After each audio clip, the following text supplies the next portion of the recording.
Valentine day कुनै खुशी मनाउने दिन होइन, एउटा हत्याको घटनाबाट सुरु भएको थियो र मानिसको भावनासँग खेलेर भ्यालेन्टाइन डेलाई व्यापारको माध्यम बनाइयो।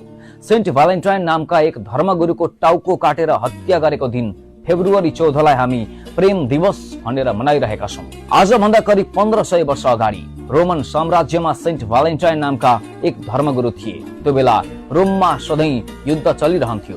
सैनिकहरू लामो समय घरबाट टाढा रहन्थे। त्यस बेलाका राजा क्लडियसलाई लाग्थ्यो कि यदि सैनिक विवाहित भए भने उनीहरू कमजोर हुन्छन्, किनकि उनीहरूलाई श्रीमती र परिवारको चिन्ता हुन थाल्छ।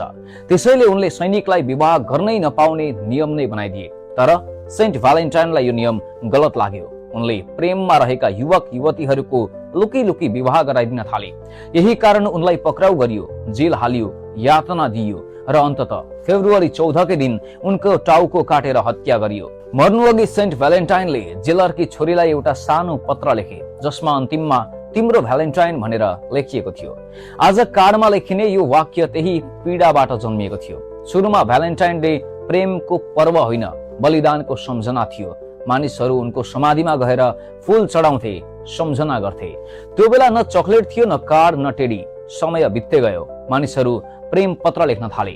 सैनिकहरूले युद्धबाट फर्कदा हातले लेखेको चिठी दिन्थे। भावना साँचो थियो, सजिलो थियो। तर जब उद्योग र बजार बढ्दै गयो, तब केही मानिसले एउटा कुरा बुझे, मानिसको भावना प्रयोग गरेर पैसा कमाउन सकिन्छ। यहीबाट भ्यालेन्टाइन डे व्यापारमा बदलिन थाल्यो।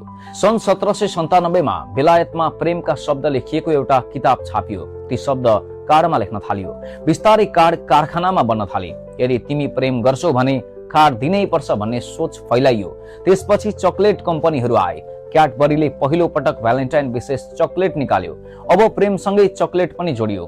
पछि फूल व्यापारी, होटल, रेस्टुरेन्ट सबै जोडिए। यसलाई नै आज हामी भावनामा खेलेर व्यापार गर्ने कला भन्छौं।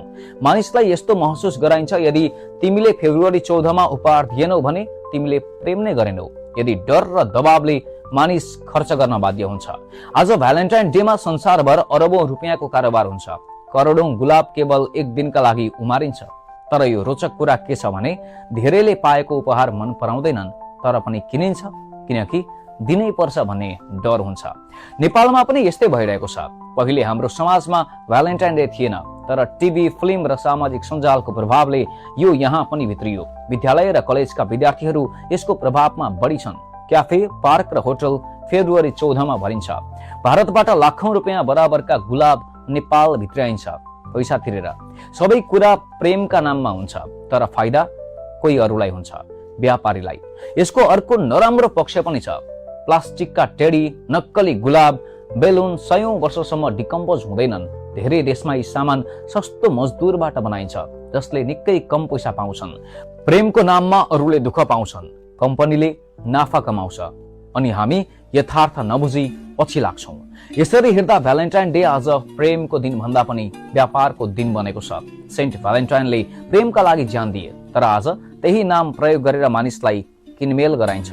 आज तपाईँ आफ्ना प्रेमी प्रेमिकाका लागि भनेर फूल, चकलेट, टेडी किनिरहनु भएको छ भने एकपटक सोच्नुहोस्, के साँच्चै प्रेम देखाउन यही दिन, यही उपहार चाहिन्छ र? साँचो प्रेम उपहारमा होइन, समय र सम्मानमा हुन्छ।